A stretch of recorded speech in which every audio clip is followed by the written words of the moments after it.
Perfecto. Que vamos a orar. Padre, te damos gracias por este día, Señor. Te pedimos que seas tú obrando en nuestras vidas. Por medio de este estudio podamos conocerte más, que seas glorificado y que tu Espíritu Santo nos ayude por medio de este estudio. Te damos toda la gloria, toda la honra en el nombre poderoso de Cristo Jesús. Amén. Entonces, habíamos estado platicando de la táctica Colombo. ¿Ya habías venido a la clase de jóvenes? Sí, ok. ¿No viniste la vez pasada, la clase pasada? No, ok, no te preocupes. Igual vamos a hacer como un breve... Tampoco tú viniste, ¿verdad? La clase pasada. ¿Cómo te llamas? ¿Cómo? Ok. ¿Joana? Ajá, ok. Seguimos con el tema de la apologética y hablamos de la táctica Colombo. ¿Alguien se acuerda más o menos qué era? ¿De qué se trataba? Cosas raras, algo. ¿Alguien se acuerda? ¿Sí? ¿Nadie? Pues vamos a continuar ahí, ¿no? Dice, la táctica Colombo es el fundamento de cualquiera de lo demás que podamos ver en temas de apologética, y es cómo responder a cuestiones que tienen que ver con nuestra fe, y algunas veces nos sentimos como abrumados con esas preguntas que no habíamos pensado ni siquiera en ellas, ni siquiera nos habíamos planteado, pero que vamos a ir aprendiendo ahorita cómo abordarlas, ¿no? Entonces, recuerden que estamos tratando de llevar el diálogo al terreno espiritual sin parecer agresivo, ¿no? Sin tratar de sonar muy religiosos, sin tratar de sonar como arrogantes, pero respondiendo con lo que dice la palabra de Dios. Entonces, vamos a ver por medio de eso, vamos a realizar un seguimiento de esto y vamos a ir viéndolo paso a paso. Déjenme nomás ver si nos quedamos... Con razón no me hacía sentido, esto no es la página, acá está. Entonces, al volante de la táctica Colombo. Piensen en estos escenarios que les voy a leer y quisiera que participemos y me digan qué harían en esos escenarios, ese tipo de escenarios. O a lo mejor ustedes han estado en ese lugar donde dicen, yo la verdad tengo duda en esto. Entonces quisiera que tomemos como mesa de debate, que se vale, que digan, ¿sabes qué? Mi postura es esta, yo creo esto. Y que haya la contraparte, porque siempre va a haber una contraparte, y si solo escuchamos los argumentos que tienen que ver con lo que ya creemos, entonces nuestra fe va a estar fundada solamente en una manera muy emocional, pero no podríamos responderlo desde la razón. Entonces la intención es escuchar la otra parte, y la táctica Colombo es saber por qué esa persona que piensa diferente a mí, por qué piensa eso. No es solo decir, él cree diferente, sino él cree diferente ¿por qué creen eso que está afirmando, no? Ahí les va el primer escenario. En tu casa celebras una fiesta con tus amigos más íntimos de la iglesia. La conversación se desarrolla con naturalidad sobre varios temas interesantes de orden espiritual. De repente, sorprendido y un poco avergonzado, en este caso ninguno de ustedes tiene hijos, ¿no? Pero dice, escuchas a tu hijo de 15 años anunciar con cierta beligerancia que ha dejado de creer en Dios. Y precisamente en esta etapa donde se encuentran ustedes, es una etapa decisiva, donde o van a confirmar su fe en Dios, o de plano la van a dejar para no volver jamás. Y tal vez sueno un poco exagerado, pero las estadísticas, o sea, los números son fríos, los números no se basan en lo que yo siento, en lo que yo creo, las estadísticas son frías. Tanto estadísticas de personas que mueren por fumar, estadísticas, no sé si ustedes sabían, es mucho más peligroso viajar en carro que viajar en avión. La mayoría de las personas creen que es más peligroso el avión, ¿no? Por todas las películas que hemos visto. Y yo estudié, una de las especialidades en la carrera de ingeniería es de aeronáutica. Entonces yo me sorprendí al ver cuán mínima es la posibilidad de que un avión se caiga. Sin embargo, muchísima gente puede entrar en pánico en un avión. No sé si lo sabían, solamente por volar hasta podrían sufrir una crisis que les podría llevar hasta un infarto. Pero si supieran las estadísticas, verían que es mucho más peligroso cuando ellos toman un transporte público, muchísimo más peligroso, o sea, hay más probabilidades. Entonces, en esta etapa que se encuentran ustedes, o reafirman su fe, o algunos de ustedes van a abandonar la fe. Entonces, el propósito que tengo con este taller o este estudio es que por lo menos se den el tiempo de escuchar realmente si el cristianismo tiene razones para ser creído, ¿no? Bueno, entonces, tu hijo de 15 años anuncia con beligerancia que ha dejado de creer en Dios. No es algo racional, dice. No se puede demostrar. No tenías ni idea de que se estaba moviendo en esa dirección. Se produce un silencio sepulcral. O sea, realmente, conforme avanzan a la pubertad, su manera de expresarse va a ser cada vez más y más cerrada con sus padres. No debería ser así, ojalá que no sea así, pero seamos honestos, como jóvenes que son ustedes y como lo fui alguna vez, crees que nadie te entiende, pues crees que nadie sabe, que crees que te llevan la contra, y entonces es un escenario real que puede suceder, donde el hijo dice, ¿sabes qué?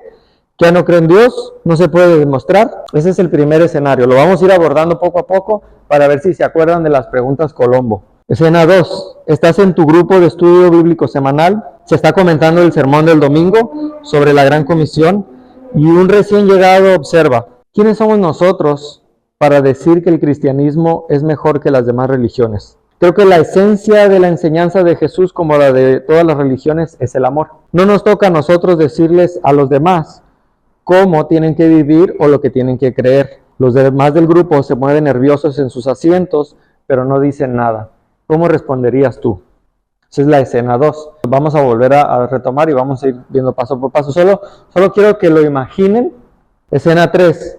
Vas a la universidad. ¿Cuántos de ustedes ya están por entrar a la universidad? Levanta la mano. ¿Que les falte 1 año, 2 años? 1, 2. ¿Ok?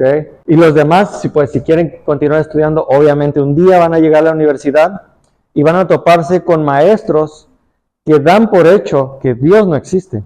Y entonces, ¿saben qué es el relativismo? Bueno, ya lo hemos hablado, ¿no? Pero, ¿qué es el relativismo? ¿Qué es ser relativo y qué es ser objetivo? ¿Alguien? Ajá. Muy bien, claro. Entonces, las circunstancias, las personas, los sentimientos, ¿no? Yo me siento así. Por eso, si entonces mi salvación no está fundada en Cristo, sino está basada en cómo me siento, pues entonces unos días soy salvo y otros días no soy salvo, ¿no? Pero la Biblia no enseña eso. La Biblia enseña que somos salvos por Cristo.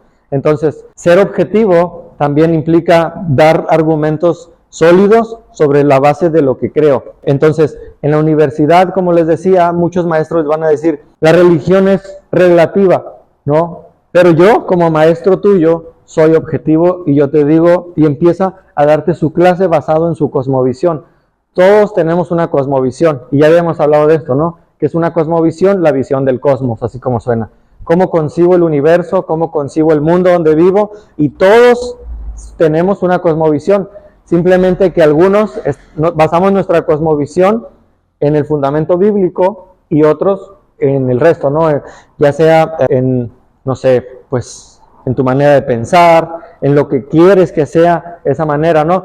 Pero en la universidad, créanme que van a toparse con esto, y yo lo topé desde la prepa. Yo no era creyente, me convertí apenas saliendo de la universidad, pero desde la prepa tenía maestros de filosofía, de lógica, en especial de biología, donde entonces se daba por sentado, ¿saben qué? Pues si creen en Dios, qué bueno, pero miren, esto es la realidad, la evolución, y entonces no podemos creer en Dios porque no hay base, y entonces uno como que decía, bueno, quiero creer, no sé por qué, pero me aferro a esa fe. Entonces vamos a ver este otro escenario que les comentaba. Se me movió, aquí está. Dice, vas a la universidad en el autobús con un amigo, llevas una Biblia en la mochila y él te dice, hace un tiempo leí la Biblia. Hay relatos interesantes, pero la Biblia está sobrevalorada. La escribieron hombres, y todos los hombres, ¿saben dónde se prende la luz de aquí? ¿No es de acá? Si me ayudas, por favor. Gracias. Hay tantos relatos interesantes, pero está sobrevalorada. Ajá. ¿No hay las de aquí? Pero no prende, ¿verdad? Si no, ya sí déjalo, está bien. Lo voy a poner así para que sea contraluz. Gracias. No, está bien. Ok. La escribieron hombres, y todos los hombres cometen errores. Entonces te esfuerzas por recordar lo que dijo el pastor hace unas semanas sobre la inspiración de la Biblia, pero no te viene nada a la mente. ¿Qué le dices? ¿No? Escenario 4. Estás en la sala de espera del taller mecánico viendo la televisión y esperando con otros clientes a que termine la revisión del vehículo. En un programa de noticias, el presentador explica que algunos grupos religiosos están intentando influir en una importante legislación con implicaciones morales. Hablábamos la vez pasada del aborto, de la eutanasia, no sé si se acuerdan. Las personas que se sientan a tu lado dicen, es que esta gente no ha oído hablar de la separación de la iglesia y el Estado. Estos cristianos están siempre intentando imponer su punto de vista sobre todos los demás. La moralidad no se puede legislar. ¿Por qué no nos dejan en paz? Hay otras personas escuchando, y aunque no quieres montar una escena, sientes que debes decir algo. ¿Qué haces? Y hay algo que se llama la ventana de los 10 segundos. y es que tenemos esa ventana de 10 segundos para responder, donde es una pequeña ventana y en primer lugar debemos decir algo rápidamente porque la oportunidad no dura mucho, ¿no? Pero pues queremos decirlo con coherencia. Tienes un margen de solo 10 segundos antes de que esa puerta se cierre. En segundo lugar, tienes un conflicto. Quieres decir algo, pero también deseas ser sensible, mantener la paz, preservar la amistad y no sonar extremista. No queremos sonar como locos religiosos y que la gente piense que vivimos abajo de un puente, ¿no? Que ni siquiera tenemos una idea bien loca del mundo, muy extremista, ¿no? ¿Qué pensarías si te dijera que hay una salida fácil a cada uno de los retos que plantean estas situaciones? Una forma de minimizar la tensión y de involucrar a la persona en un diálogo, productivo y amable. ¿Qué sucedería si tuvieras un plan sencillo para guiarte en el siguiente movimiento? Te daría esto la confianza para poder dar un paso, aunque sea pequeño, en la resolución de estos retos. Tengo ese plan y se trata del plan que me ayuda a saber usar a mi favor esta crucial ventana de los 10 segundos. Entonces vamos a ir sobre esa y vamos a abordar cada uno de los escenarios que hemos hablado. El primer desafío dice: no es racional creer en Dios, no se puede demostrar. Ese es el primer. Recuerda, ¿cuál sería la pregunta que haríamos si hicimos la pregunta de los 5 whys, ¿no? Entonces, si alguien dice, no es racional creer en Dios, no se puede demostrar, ¿cuál sería una de esas preguntas que podríamos hacer? ¿Alguien? ¿Nadie? Ok, no se preocupen. No es como que siempre tiene que ser así, pero es basado en lo que la persona está diciendo, si recuerda, ¿no? Una de ellas sería, ¿qué quieres decir con Dios? Es decir, ¿a qué clase de Dios rechazas? ¿No? O sea, no es posible creer en Dios, y en vez de tratar de decir, no, sí es posible porque mira la creación, en vez de afirmar, ¿qué hacemos? Preguntamos. Eso se trata la técnica Colombo. En vez de afirmar, con preguntas llegas al mismo resultado, pero sin ofender a la persona y tampoco que la persona se sienta como que estás yendo directamente en contra. Es como, bueno, ¿en qué clase de Dios es en el que no crees? Esa sería una pregunta. Otra de esas sería, concretamente, ¿qué es irracional sobre creer en Dios? Puesto que te preocupan las pruebas de la existencia de Dios, ¿qué clase de evidencias considerarías aceptables? William Lane Craig, el fundador de este ministerio en el que estoy, de apologética, un día debatiendo con un filósofo ateo, pues era un debate público, que aquí en México casi no son populares ese tipo de debates, pero era un debate a nivel mundial, y entonces William Lane Craig le mostró un montón de evidencia, el argumento moral, el argumento del diseño inteligente. Hay un montón de argumentos que ahorita no vamos a ver, pero que él estaba dando, y William Lane Craig pues había mostrado toda la evidencia que existía a favor del cristianismo, pero este hombre, que también tiene mucho peso y mucha importancia del lado ateo, pues simplemente pues no lo aceptaba, ¿no? Entonces William Lane Craig le pregunta a este ateo, ¿qué evidencia tomarías como cierta para creer en Dios? Y entonces el filósofo le contesta, si él se me aparece ahorita y me dice, yo soy Dios, entonces creería. A lo que William Lane Craig le responde, bueno, si Dios hiciera eso en este momento, ¿sabes qué pasaría? Creerías que todo es un juego de tu mente por haber tenido este debate donde tú hubieras dicho, bueno, ni siquiera eso es una prueba porque además yo estaba pensando en eso y tal vez es una ilusión. ¿Por qué? Porque muchas personas ya han tomado una postura sobre cierto tema que no importa las evidencias que mostremos, ellos van a rechazar cualquier evidencia a favor de lo que ya creen, de las ideas preconcebidas. Y como les decía, todos hemos aceptado ideas preconcebidas. Lo importante es saber si esas ideas están basadas en algo o simplemente están basadas en algo que nos contaron, ¿no? Muchas cosas que hacemos o decimos a veces las creemos sin base alguna. Hay una historia que me ayuda a ejemplificar esto que les digo. Cierta persona solía hacer el pavo de Navidad y le quebraba las patas. ¿Por qué? Porque así lo hacía su mamá, porque así quedaba más bueno. Entonces, hasta que un día, un apologista, no era apologista, pero alguien curioso, se acercó y le pregunta, ¿por qué le quiebras la pata? Oh, es que así queda más sabroso. Pero ¿por qué quedaría más sabroso que tú le quiebres la pata al pavo? ¿No? A lo que la persona responde como respondería la mayoría de las personas que todavía no han estudiado por qué creen lo que creen y dice, bueno, es que así lo hacía mi mamá. Entonces el chico va y pregunta con la mamá de la mamá porque lo hacía. Y adivinen cuál fue la respuesta, porque así lo hacía su mamá. ¡Wow! Pues no, eso no le respondía nada, ¿verdad? Entonces fue prácticamente con la abuela a preguntarle, ¿por qué lo hace así? Y para no hacer largo la historia, la abuela respondió, porque el pavo no cabía en la cazuela que yo usaba. Entonces todos basaron que para que el pavo supiera como lo hacía la mamá, tenían que quebrarle la pata. Pero simplemente era una cuestión de algo que nadie se preguntó y todos dijeron, es que así tiene que ser.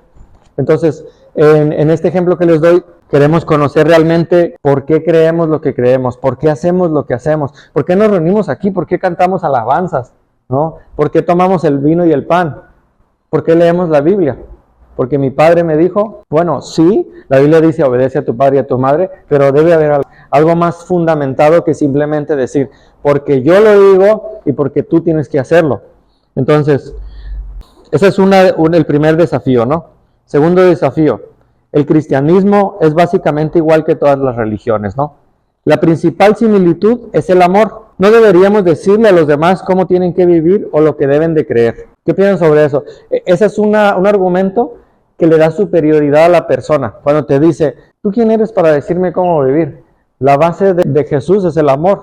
La base de todas las religiones es el amor. Entonces, ¿han escuchado la historia del elefante? De que había un grupo de ciegos y que cada ciego tocaba una parte del elefante. ¿No lo han escuchado? Sino para platicarla rápidamente. Ok. El ateísmo afirma que realmente no podemos llegar a la verdad, que la verdad es algo inalcanzable, que cada quien tiene su verdad y eso es relativismo, como acabamos de decir. Es relativo, lo que es verdad para ti, para mí es mentira, y viceversa, lo que para ti es mentira, para mí es verdad. Bueno, en este ejemplo del elefante se cuenta la historia de varios ciegos, ¿no? Que obviamente nunca habían visto un elefante. Si tú le quieres explicar a un ciego de nacimiento cómo es el color azul, ¿cómo le explicas? ¿Cómo es el color azul? Bueno, sencillo. Le diría que el azul es como el mar. Sí, pero él nunca ha visto el mar. Bueno, entonces le diría que el azul es como el cielo. Sí, pero nunca ha visto el cielo. Y vean que cuando queremos explicar verdades bíblicas a alguien que ha nacido ciego, es imposible. Sin la ayuda de Dios es imposible. Si ustedes están en ese punto, como yo les digo, yo tengo poco tiempo con ustedes, no sé verdaderamente cuántos de ustedes creen en Jesús y cuántos no. Para mí, sin la ayuda del Espíritu Santo, es imposible que le explique esto a ustedes, porque la palabra de Dios, ¿no? Ahorita estamos viendo algo de apologética, pero la palabra de Dios está cerrada para quien no ha nacido de nuevo. Entonces, en este ejemplo de los ciegos, llegan con el elefante y el primer ciego toca la cola del elefante y dice, el elefante es como una lanza, ¿no? Otro de ellos toca una de las patas y dice, el elefante es como una muralla. Otro de ellos toca la oreja del elefante y dice, el elefante es como un gran abanico. Entonces el ateísmo toma esta historia y le dice al mundo cristiano, en realidad no puedes saber cómo es el elefante, en una manera retórica, ¿no? No puedes saber cómo es la verdad porque cada uno interpreta lo que está tomando. Pero ¿saben qué? Que hay una verdad central que él mismo tiene que reconocer, y es que para que él pueda afirmar que estamos ciegos, es porque está afirmando que él es el único que puede ver. Y para decir que puedes ver, debes aceptar que hay una verdad. Vamos a analizar esta fábula después, nomás para darles un poco de preámbulo, que quien afirma que la verdad no existe, ¿cuál es la pregunta que podríamos hacer? Si yo te digo, la verdad no existe. Muy buena. Bien bajado ese balón, como decimos. Si la verdad no existe, entonces la afirmación que acabas de decir es verdad o es mentira. Piensen en esto. La verdad no existe, ¿ok? Esa afirmación que acabas de decir, ¿es verdad o es mentira? Porque si esa afirmación de que la verdad no existe es mentira, ¿por qué debería creerla? Y si dices que la afirmación de que la verdad no existe es falsa, igual se refuta. Son ideas que se autodestruyen, así se llama en la lógica. O sea, son ideas que nacieron muertas, incluso antes de nacer. Cuando alguien dice, la verdad no existe, esa misma afirmación se refuta a sí misma. ¿Hasta aquí vamos igual? ¿Sí lo entendieron? Sí, ok. Entonces, este es el segundo desafío, dice, el cristianismo, ya se los leí, ¿no? Es básicamente igual que todas las religiones, lo principal es el amor, no deberíamos decirle a los demás cómo vivir o lo que deben creer. Entonces la pregunta que haríamos es, ¿cuánto has estudiado las otras religiones para comparar los detalles y encontrar un tema en común. Dentro de la apologética, recuerdan que les dije que existía la apologética ofensiva y la apologética defensiva. Muy bien. Dentro de esas, una te dice por qué deberías creer en el cristianismo y la otra te dice por qué no deberías creer en las otras religiones. Y hay algo que se llama religiones comparadas. Y yo he dedicado parte de mi vida a estudiar a los mormones, a los testigos de Jehová, al catolicismo, al hinduismo y muy poco al islam. Y no puedo decir que conozco todas las religiones. Vean, pero sin embargo, cuando alguien dice todas las religiones son iguales, ¿qué podríamos preguntar en esta táctica Colombo? La acabo de leer, ¿no? Pero alguna variación que se les venga a la mente. ¿Has estudiado todas las religiones para afirmar que todas las religiones son iguales? ¿No? En realidad, ¿quién ha estudiado todas las religiones? Entonces, recuerden, el que hace la afirmación tiene la carga de la prueba. El que afirma tiene que demostrar. Sin embargo, si en esta manera de desarrollar nuestra apologética, en vez de afirmar, preguntamos, no tengo nada que demostrar porque yo simplemente estoy preguntando.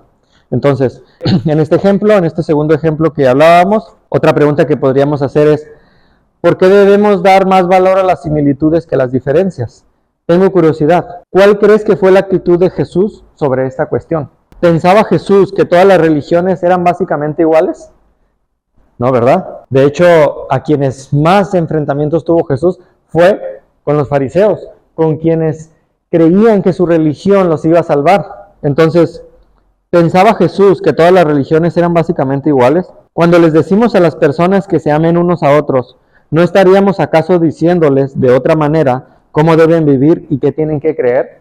Es decir, si no deberíamos, el argumento del no creyente es, no deberíamos decirle a la gente cómo vivir. ¿Cuál sería el defecto con esta afirmación? No deberíamos decirle, déjame decirte que no deberías decirle a la gente cómo debe vivir con tu cristianismo. ¿Cuál sería la contradicción en esta afirmación? Piénsenlo un segundo. No deberías decirle a la gente cómo debe vivir. Bueno, es que de hecho cuando me dices eso me estás diciendo a mí cómo debería pensar y cómo vivir. Al momento que, ¿por qué? Porque el que afirma tiene la carga de la prueba. Entonces, esa es una idea que se autorrefuta a sí mismo y que también muere antes de nacer, pero simplemente a veces no estamos lo suficientemente atentos a lo que nos están diciendo. Tercer desafío, no podemos tomarnos la Biblia demasiado en serio porque fue escrita solo por personas y las personas cometen errores. O sea, la Biblia no la podemos tomar en serio porque la Biblia fue escrita por hombres, ¿sí o no? Sí, la Biblia fue escrita por hombres.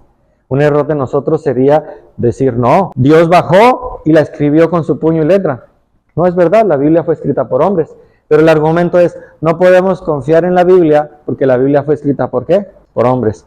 Entonces, les decía, voy a inventar un ejemplo. Aristóteles es una persona, ¿verdad? ¿Estamos de acuerdo? Sí, esa es la primera afirmación. Aristóteles era griego, ¿sí? Ok. Por lo tanto, todas las personas son griegos. ¿Sería correcta la conclusión? No. Pero, ¿qué se está afirmando? Se está haciendo una falsa analogía, que es lo que podríamos decir ahorita, que, bueno, ya les di la respuesta, les iba a preguntar, ¿no? Pero no podemos confiar en la Biblia porque la Biblia fue escrita por hombres y los hombres cometen errores. A ver, ¿cuál sería ahí el falso argumento? No podemos confiar en la Biblia porque la Biblia fue escrita por hombres y además los hombres cometen errores. ¿Cómo? Muy bien. ¿Cómo puedo confiar en lo que me estás diciendo si tú también eres un hombre? Si tú eres un hombre, tampoco debería creer lo que tú me estás diciendo sobre este argumento. Bien, de repente como que pienso que no me están escuchando, pero sí. Es sencillo simplemente cuando escuchamos. Y vean que ni siquiera lo que acaba de decir ella, ni siquiera es una afirmación. Está preguntando, déjame ver si entendí bien. ¿Cómo podría yo confiar en lo que me estás diciendo si tú también eres un hombre? ¿No? O solo que seas extraterrestre. Pero pues no sería el caso, ¿no? Entonces, voy a darles unas variantes de la pregunta que hizo ella. Y es, ¿tienes libros en tu biblioteca? ¿No fueron estos libros escritos por seres humanos? ¿Encuentras verdad en esos libros que tienes?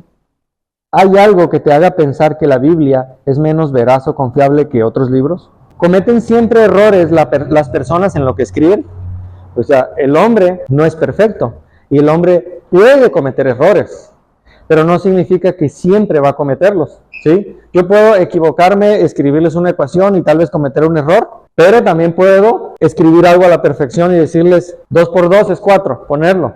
Y eso no significa que porque yo a veces me equivoque lo voy a hacer siempre, ¿no? En el caso de la Escritura dice que fue inspirada por Dios.